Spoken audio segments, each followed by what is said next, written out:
Hey guys, thank you so much for joining me in another video. So I saw a few posts on this topic this morning, so I thought, you know what, why don't we just do a video on this? Because it's actually something I'm very interested in seeing. Calvin Klein is going to be returning to the runway New York Fashion Week in February after 6.5 years. The last Calvin Klein show was September 2018, and this was during the Raf Simons era. Now, while it was a very brief period, just under 2 years, also noteworthy that designers Peter Moulier, who is currently at Alaya, and Mathieu Blasi, who is at Chanel now, they both worked alongside Raf Simons. During his tenure, the brand took a very conceptual, very high fashion direction, which was very different from, I think, what a lot of people understood Calvin Klein to be, which is very mass appealing, very commercial. And while this rebrand did actually appeal to a lot of fashion critics, it did receive great praise. I remember at the time I thought it was cool that they partnered with the Andy Warhol Foundation. Ultimately, it didn't appeal to that traditional customer base. They just may have been thrown a bit off, as well as the pricing was higher. It overall felt less accessible and maybe a little bit too high concept for what people were looking for when it came to sexy underwear and bras and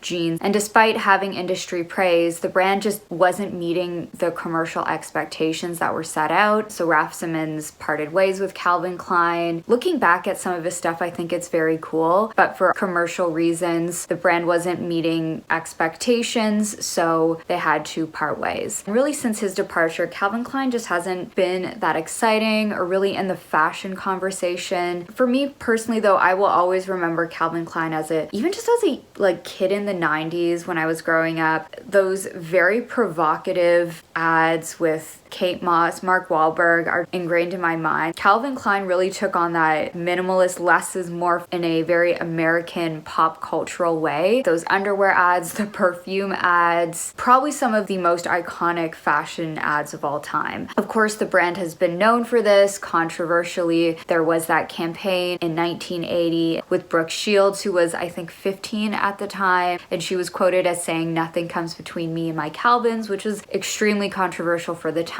The brand continued on that trajectory of more controversial ads. But obviously, as of recent, it hasn't been a major brand. Calvin Klein, it's currently owned by PVH Corp, which also owns Tommy Hilfiger, as well as it licenses brands like Kenneth Cole, DKNY, Chaps, and Michael Kors. A lot of, I would say, very mass market department store American brands. So it'll be interesting to see what happens with this brand. I also think it's very important to note that this will be Veronica Leoni's debut collection for fall 2025, showing both men's and women's. So we are going to see a new era for the brand. Veronica Leoni is somebody I've talked a while back in previous videos. I'll link whatever content I've made around her down below, but she's an Italian designer born and raised in Rome. She has an extensive resume. She's worked at Jill Sander, Celine during the Phoebe Philo era, Moncler, and The Row. At The Row, she was actually the women's wear and menswear design director. She was also recently in 2023 an LVMH prize finalist. In addition, she started her own line called Queera. I don't know if I'm saying that correctly, but it's in reference to her grandmother, who was an Italian seamstress. And you very much see how Jill Sander, Phoebe Philo, Celine, The Row, you definitely see that influence in her work. She's been quoted as saying that her work is very maximal minimalism, and she states, "What I'm after is style, not fashion." And when I look at her work, it's actually quite raw. There is a directness, focus on tailoring, the materials, the materiality. Her silhouettes, they're often quite structured, but there is also moments of unexpectedness and asymmetry. You can definitely see the world of fashion she comes from. But one thing I do find quite unique about her is that she also was at Moncler. And to me,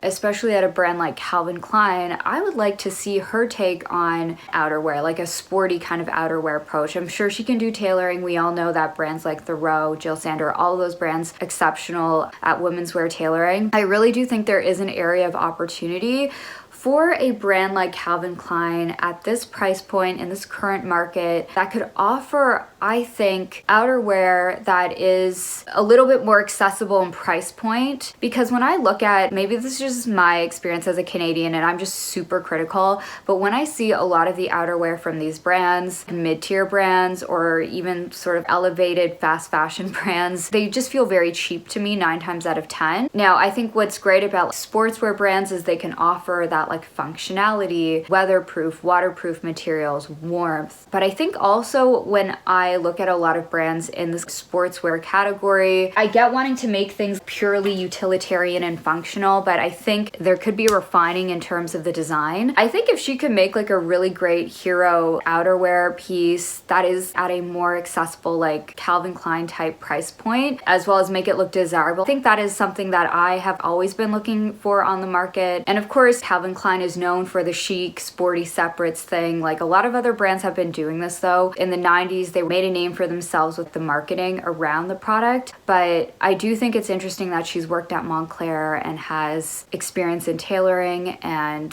there's a lot of outerwear in her own collections and a lot of the brands that she works at. Who knows, maybe we'll see like cool takes on that, cool takes on underwear, but I also feel like a lot of other brands have been doing this as well. Maybe it's just because she's been at Montclair. I'm curious to see her take on what outerwear could look like. I do feel like there is an opportunity in the market for someone to propose something like very elegant and utilitarian that isn't a fortune, because it's really hard to balance out these things, and I feel like there's someone that could probably do it. It's probably her. And of course, I do think Calvin Klein is one of the quintessential 90s minimalist New York fashion brands. And what I do think is interesting, while there has been a recent interest in this era, it's interesting that Calvin Klein hasn't really been a go-to brand. I was just on their website. I was very curious as to what they were offering, and it is just no overall direction of the brand. When I think of the 90s in New York, the 90s was a major era for Calvin Klein. Of course, when I think about this fashion, I can't help but think of probably one of the most iconic fashion figures of recent history, and that's Carolyn Bessette Kennedy. Of course, she worked at Calvin Klein. She really embodied the style. Interestingly enough, she was a sales associate at one of their stores, and then she was discovered and started working in the PR departments. She definitely embodied that Calvin Klein 90s minimalist style, and she definitely had that understated sexiness about her. Even just when I think about some of her most iconic looks, there is sort of this sexual ambiguity of how she dressed.